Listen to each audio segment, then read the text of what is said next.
नमस्कार, स्वागत है आपका जनहित में। मैं हूं आपके साथ यश शुक्ला। उत्तर प्रदेश में यातायात व्यवस्था पूरी तरह से ध्वस्त नजर आ रही। बेतरतीब यातायात वाहनों का अवैध संचालन और ई रिक्शा और ऑटो आए दिन दुर्घटनाओं का कारण बनते रहते हैं और बड़ी तादाद में लोगों को अपनी जान से हाथ धोना पड़ता है। बहरहाल यातायात व्यवस्था के बीच अराजकता फैला रहे ई रिक्शा और टेम्पो पर अंकुश नहीं लग पा रहा है, जिससे कि दुर्घटनाएं लगातार जारी हैं। ताजा मामला उत्तर प्रदेश के शाहजहांपुर जिले का है, जहां भीषण सड़क हादसा हुआ। अल्लाहगंज थाना क्षेत्र में बरेली फर्रुखाबाद हाईवे पर तेज रफ्तार ट्रक ने टेम्पो को टक्कर मार दी।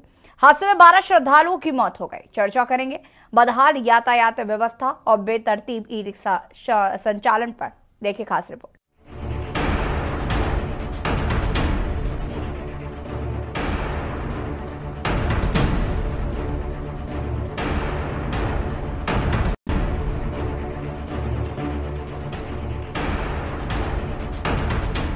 शाहजहांपुर के थाना मदनापुर के गांव दमगड़ा गंगा स्नान करने के लिए ढाई घाट जा रहे श्रद्धालुओं से भरे टेम्पो को ट्रक ने टक्कर मार दी।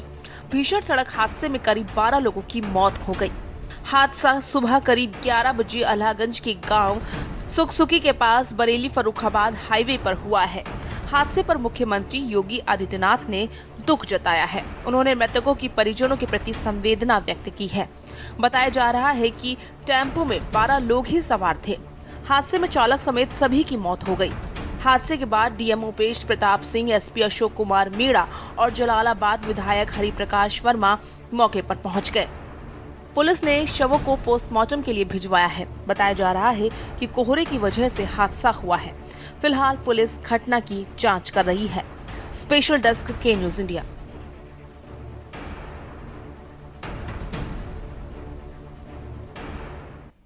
जी हाँ, तो बदहाल यातायात व्यवस्था ने कहीं ना कहीं जिस तरीके से आए दिन एक्सीडेंट्स हो रहे हैं और लोगों की जान पर बनाई है, ऐसे में कैसे इस पर अंकुश लगाया जाएगा, ये चर्चा का विषय है। कैसे इस ओर जो प्रशासन है, जो जिम्मेदार है, वो कैसे इस ओर ध्यान देंगे, ये चर्चा का विषय है कि आखिर यातायात व्यवस्था दुरुस्त क्यों नहीं की जा रही है। क्यों ई रिक्शा चालक और टेम्पो चालक बेलगाम है, क्यों इन पर लगाम नहीं कसे जा रहे। आखिर कब तक ऐसे ही लोगों को अपनी जान गंवानी पड़ेगी। शाहजहांपुर का ये जो मामला है, ये बहुत ही दर्दनाक मामला है। मामले में 12 लोगों की मौत हो गई है और मुख्यमंत्री योगी आदित्यनाथ ने भी इस घटना का संज्ञान लिया है। और ये कहीं ना कहीं पहला मामला नहीं है, इससे पहले भी ऐसी तमाम मामले सामने आ चुके हैं जहां पर टक्कर की वजह से लोगों को अपनी जान गंवानी पड़ती। तेज रफ्तार जो है उस पर लगाम नहीं लग पा रही। इस तरीके के मामले आए दिन देखने को मिलते हैं। इन पर अंकुश कैसे लगेगा, ये चर्चा का विषय है। जिम्मेदार इस ओर कब ध्यान देंगे, जिम्मेदार अपनी जिम्मेदारियों से पल्ला झाड़ते हुए नजर क्यों आ रहे हैं।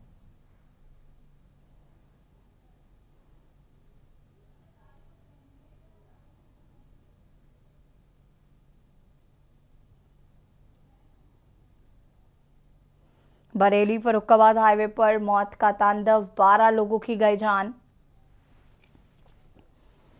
आखिर अनजान जाने का जिम्मेदार कौन है, कौन लेगा इन 12 मौतों की जिम्मेदारी।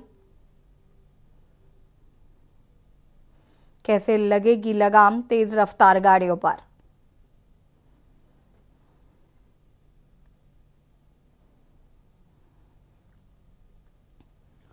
बता दें कि तेज रफ्तार ट्रक ने टेम्पो को टक्कर मारी थी। टेम्पो में 12 लोग सवार थे और 12 के 12 लोगों की मौत हो गई, जो कि अपने आप में एक दर्दनाक हादसा है।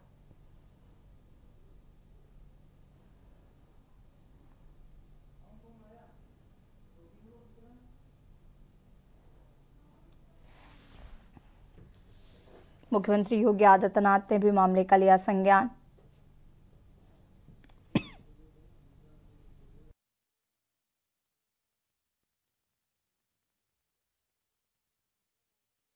फर्रुखाबाद हाईवे पर मौत का तांडव।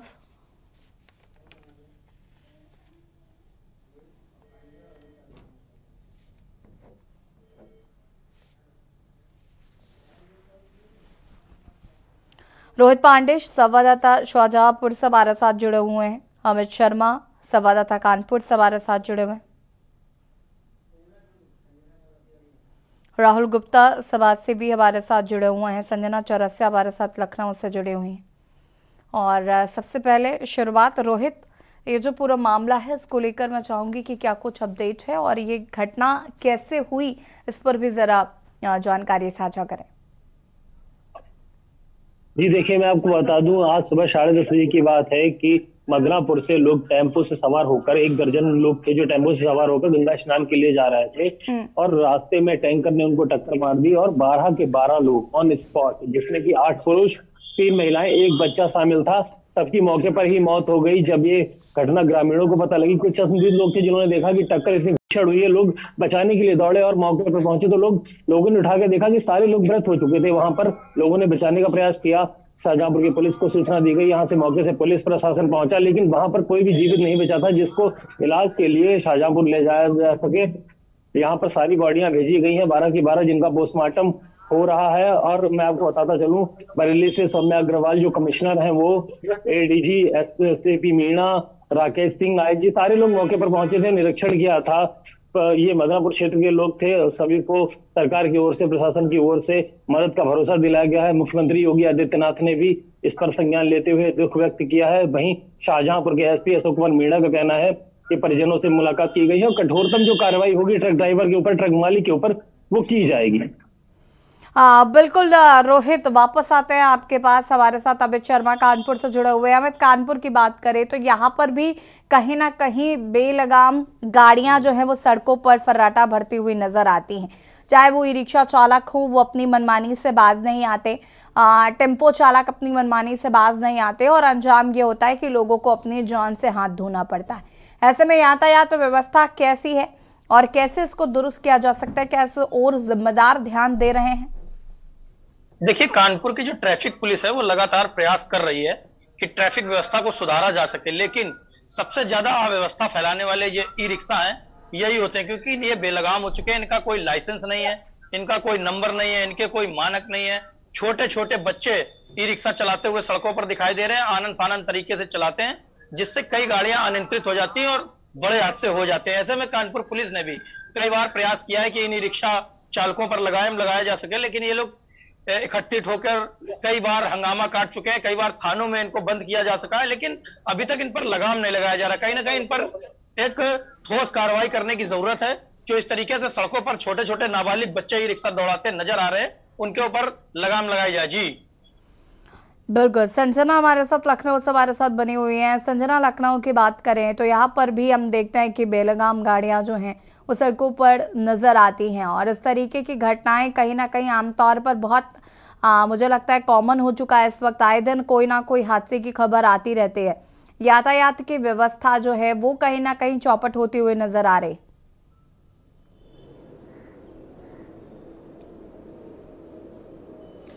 जी बिल्कुल। देखिए, सबसे पहले अगर हम बात करें ऐसे हादसों के बारे में, तो उसका जो बड़ा कारण निकल के आता है वो आम और या फिर ज़्यादातर लोगों को जो है यातायात के नियमों का उल्लंघन करने में बहुत मज़ा आता है।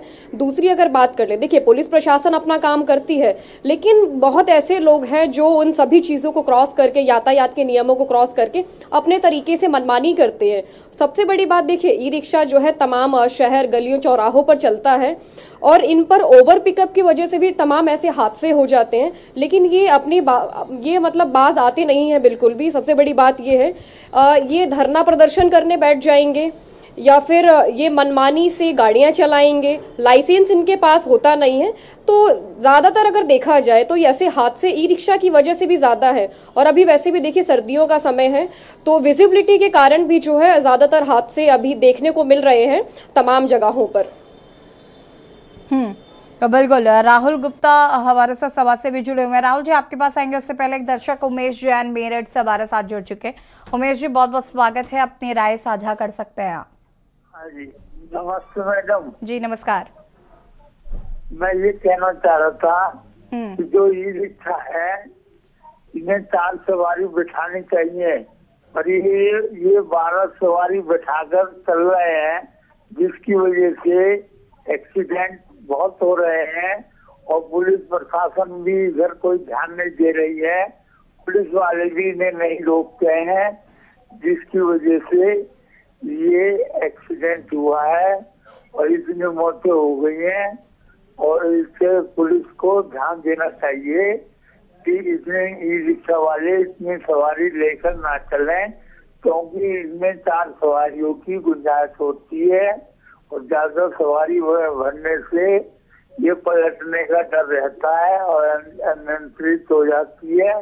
और ट्रक वाले ने भी हाई स्पीड की वजह से इन्हें बचा नहीं पाया है, जिसकी वजह से इतनी मौत हुई है।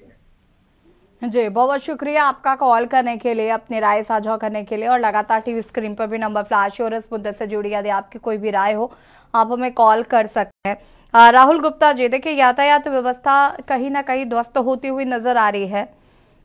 जगह जगह पर हम देखते हैं कि रिक्शा चालक जो है जो अपनी कैपेसिटी से ज़्यादा लोगों को बैठाल कर चलाते हैं ई रिक्शा, या टेम्पो चालक की भी यही स्थिति है।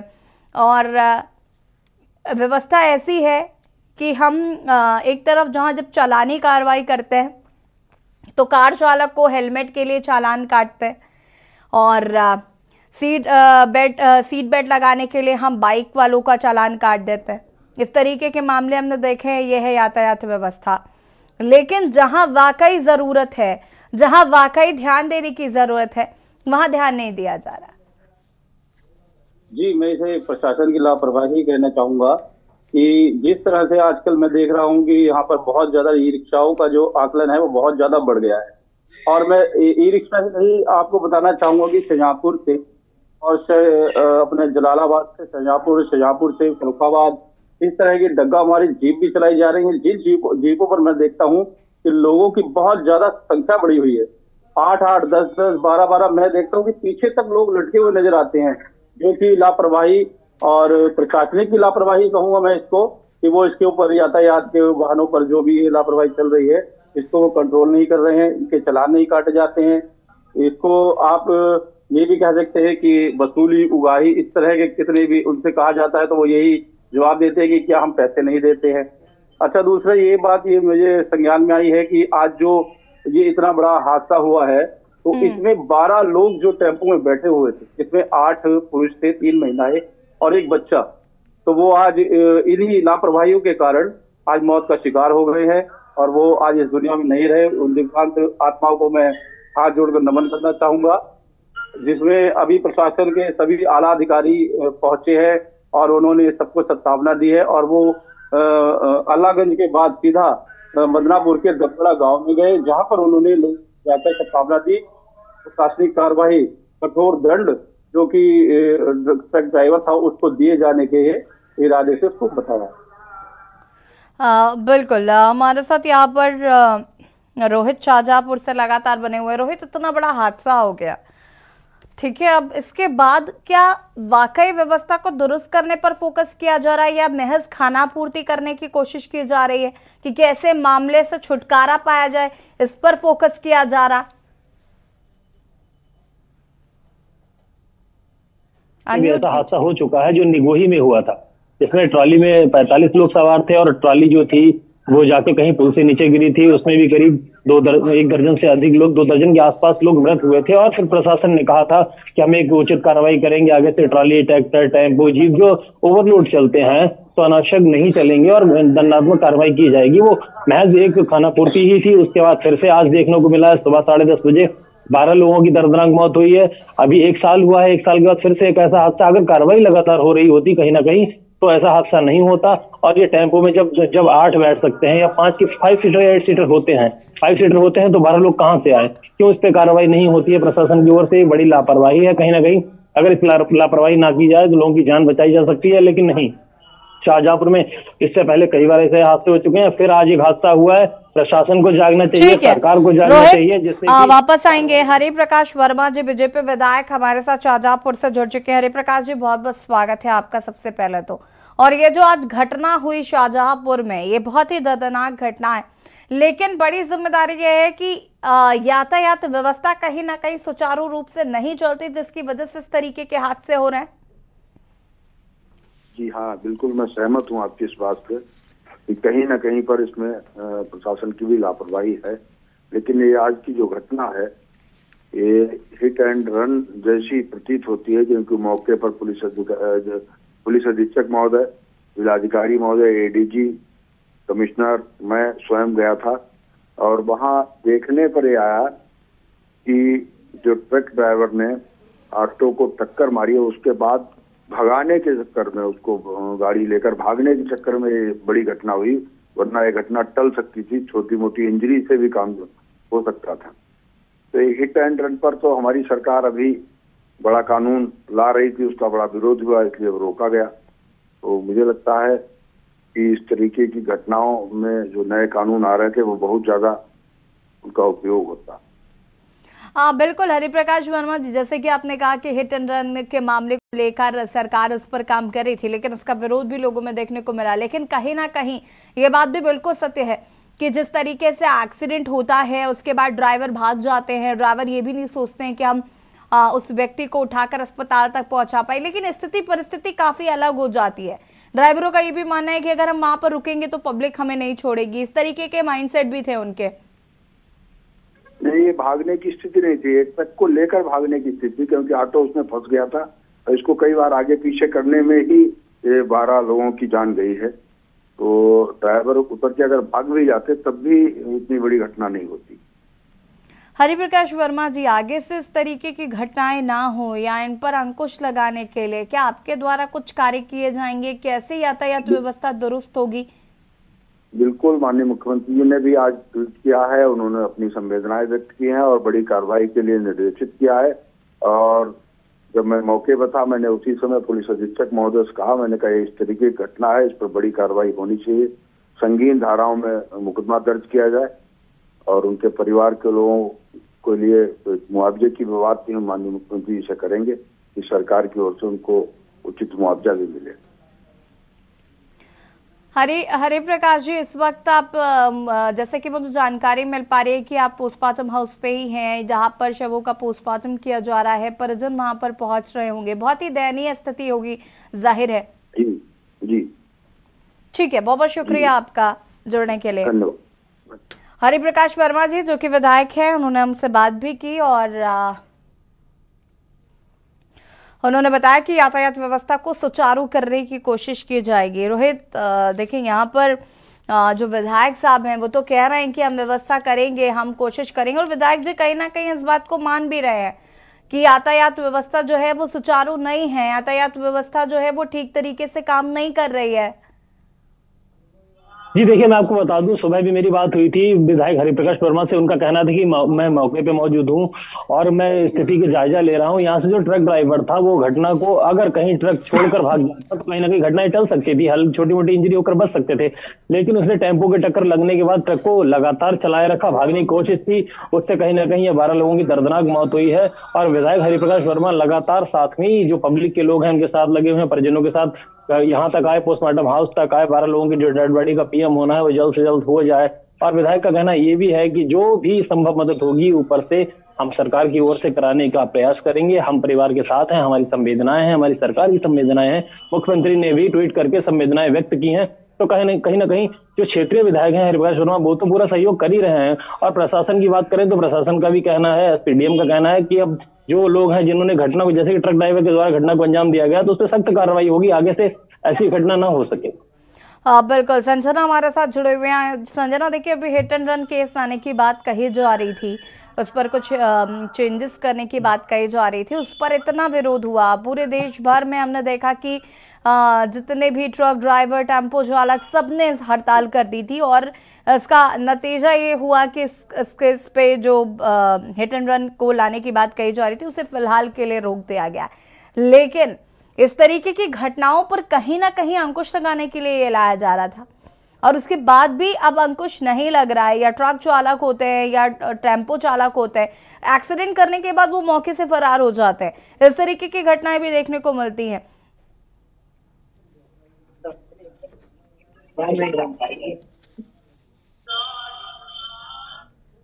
जो है ये लोगों का डर है कि अगर पकड़ लिया गया तो क्या कार्यवाही होगी।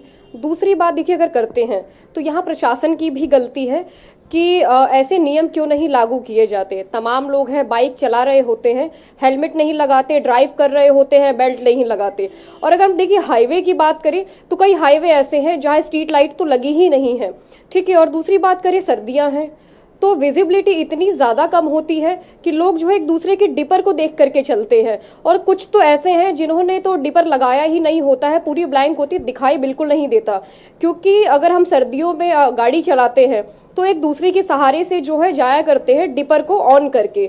और ये जो हादसा हुआ इसमें देखिए एक तो डर वाली बात है, दूसरा जो ओवर पिकअप किया जाता है वो गलत है कि इतने एक ऑटो में इतने सारे लोग आखिर क्यों हैं, क्योंकि इस पर जो है सही कार्यवाही नहीं की जाती, लोग देख करके भी जो है अनदेखा करते हैं।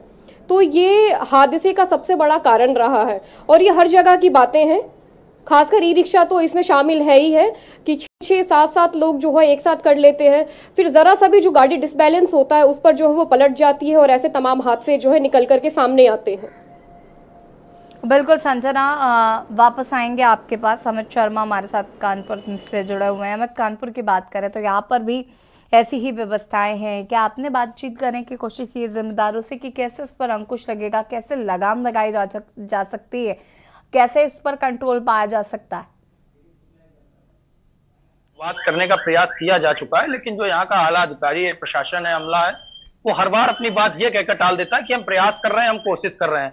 जगह जगह पर बैरिकेटिंग कर दी गई है, मेन चौराहों पर ट्रैफिक पुलिस के सिपाही खड़े कर दिए गए, लेकिन ये जो ई रिक्शा चालक या ये कह लो कि लोडर चालक जो है ये मानने को तैयार नहीं है और उल्टी सीधी रॉन्ग साइड से चलकर ही लोगों को परेशान करने का काम कर रहे हैं। प्रशासन ने कई बार व्यवस्थाएं करने का विचार किया और काम भी करा, लेकिन वो सब चीजें फेल नजर आई। ग्राउंड जीरो पर वापस दोबारा इसी तरीके से चालू हो गया। 2 बार मेन रोड को बंद किया जा चुका है, जीटी रोड जो थी, लेकिन उसे फिर चालू कर दिया गया क्योंकि यहां पर जो जाम की स्थिति है वो बहुत ज्यादा हो जाती है, सड़कें पतली हैं, ट्रैफिक ज्यादा है, जिसको लेकर काम करने का प्रयास किया गया है। लेकिन ई रिक्शा चालक और जो ऑटो चालक हैं ये दोनों ही इतनी अराजकता फैलाते हैं कि ट्रैफिक सुचारू रूप से चल नहीं पाता, जिसके कारण कई बार हादसे होते रहे हैं। जी ठीक है, वापस आएंगे। गिरीश शुक्ला, एक दर्शक कानपुर से हमारे साथ जुड़ चुके हैं। गिरीश जी, आपका बहुत बहुत स्वागत है, अपनी राय साझा कर सकते हैं। गिरीश जी सुन पा रहे हैं? ठीक है, लगता है गिरीश जी से संपर्क नहीं हो पा रहा है।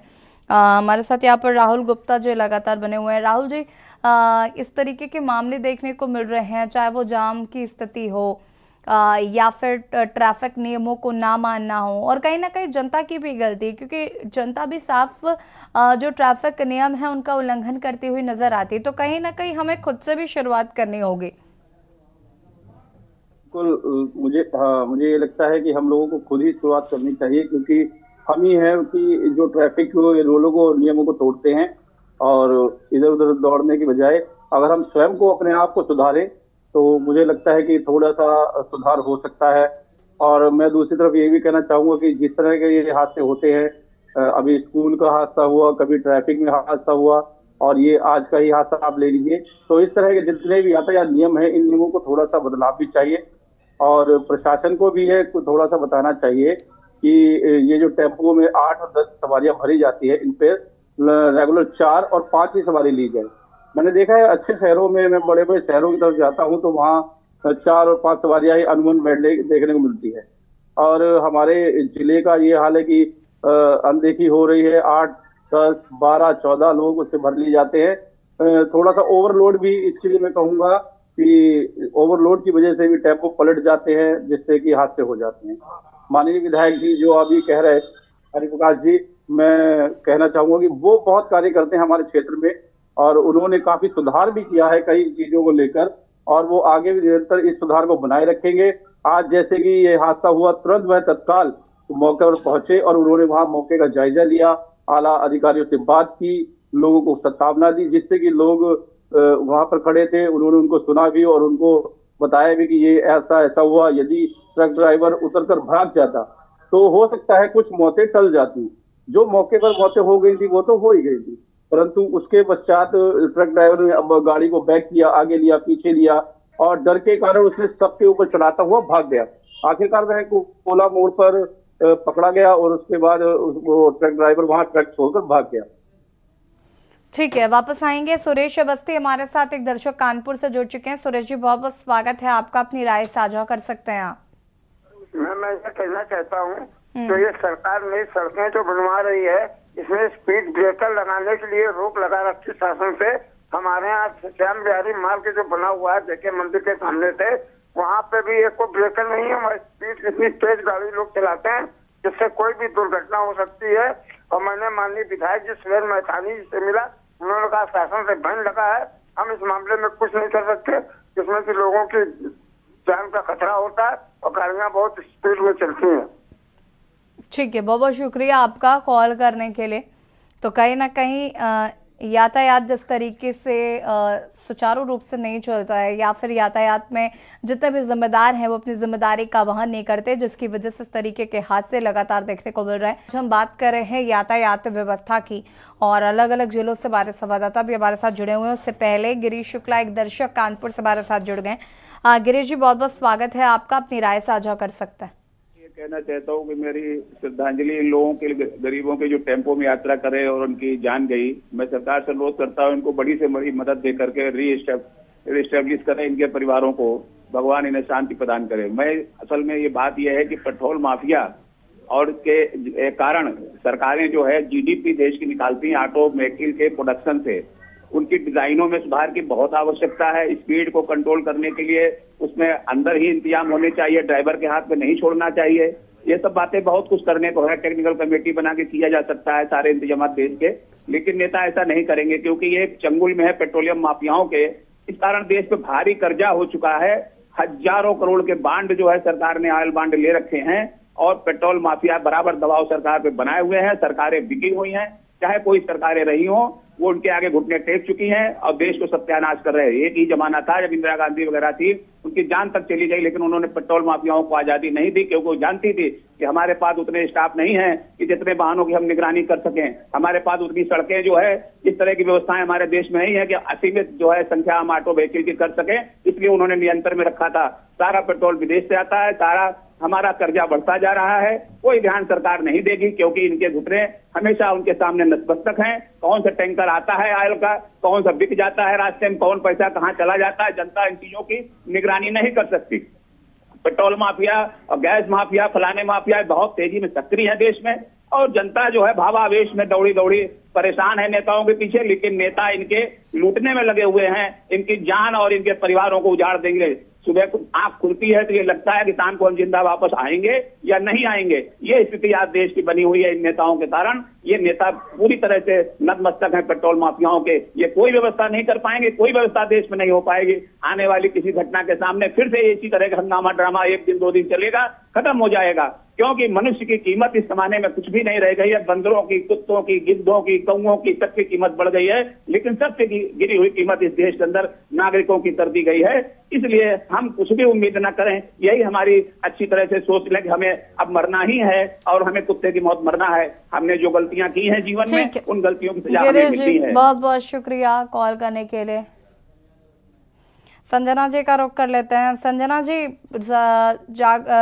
सड़क सुरक्षा सप्ताह एक रैली निकाली जाती है और इस पे जितने भी यातायात नियम हैं उनको जागरूक किया जाता है लोगों को, लेकिन उसके बावजूद भी जनता जागरूक नहीं है। और इसके लिए कहीं ना कहीं प्रशासन को या जिस तरीके से जो भी जिम्मेदार हैं उनको इस पर काम करने की ज़रूरत है, लेकिन वो अपना काम नहीं करते हैं। या लोगों को नियमों को लेकर अलग अलग चीज़ें, चालानी कार्रवाई की जाती है तो सिर्फ कहीं ना कहीं वो पैसे लेन देन का मामला सामने आता है, इस तरीके की चीज़ें होती। तो कैसे लगेगा अंकुश?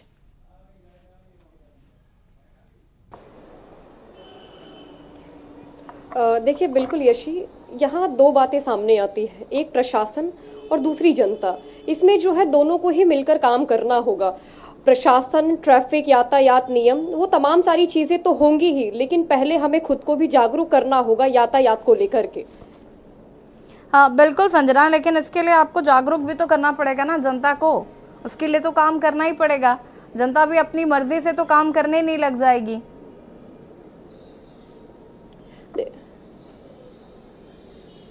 नहीं, देखिए बिल्कुल यशी, आपका बिल्कुल कहना ठीक है। यहाँ अगर हम यातायात के नियमों का बात कर ले तो लोगों को जो है थोड़ी सी गाइडेंस तो जरूर देनी होगी। प्रशासन को जो है आम पब्लिकों के लिए गाइडेंस तो निकालना ही पड़ेगा, वो चाहे एडवर्टीजमेंट के जरिए करे या कैसे भी करे। लेकिन जब तक ये नहीं होगा तब तक शायद लोगों में बदलाव भी नहीं होगा, क्योंकि देखिए यहाँ पर दो टाइप के लोग हैं, एक एजुकेटेड है, दूसरे अनएजुकेटेड है। तो वो जो पढ़े लिखे लोग हैं वो तो समझ जाएंगे, लेकिन उनका क्या, जिन्हें कोई समझाने वाला नहीं है। बिल्कुल, कहीं ना कहीं जागरूकता ज़रूरी है। और रोहित, जागरूकता पर हम बात कर रहे हैं कि जनता कितनी जागरूक, क्योंकि ये तो बिल्कुल सही है कि हमें जनता को भी जागरूक करना पड़ेगा और जनता को इसमें सहयोग देना पड़ेगा। बिना जनता के सहयोग के अकेले जिम्मेदार भी कुछ नहीं कर पाएंगे। तो ऐसे में उनको जागरूक करने के लिए क्या कुछ करना पड़ेगा। और हमारे कुछ दर्शक अभी फ़ोन करके कह रहे थे कि स्पीड ब्रेकर जो है वो बनवाने पर बैन लगा दिया गया है और ये कहीं ना कहीं अब ज़्यादा हादसों के कारण बन रहे हैं।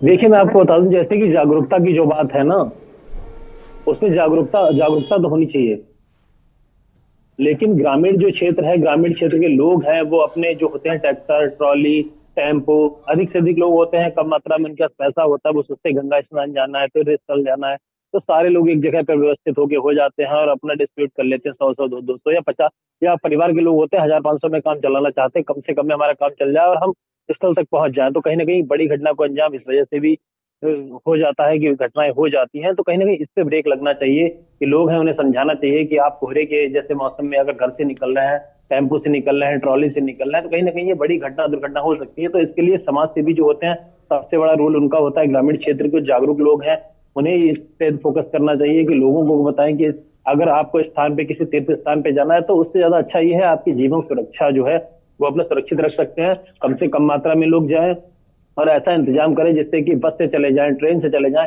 ना कि टेम्पो से 12 से 15 लोग भर के जा रहे थे कि 12 लोगों के साथ हादसा हो गया और सभी परिवार की जान चली गई। तो उससे कहीं ना कहीं ऐसा है कि लोगों को जागरूक होना चाहिए। इसमें सबसे बड़ा अहम रोल जो है वो क्षेत्र के जो शिक्षित लोग हैं वो निभा सकते हैं। शिक्षित लोग, जो नीचे तबके के लोग हैं, उन्हें जागरूक कर सकते हैं, उन्हें बता सकते हैं किस तरीके से आप लोगों को जीना है और कहीं ना कहीं हादसे को टाला जा सकता है।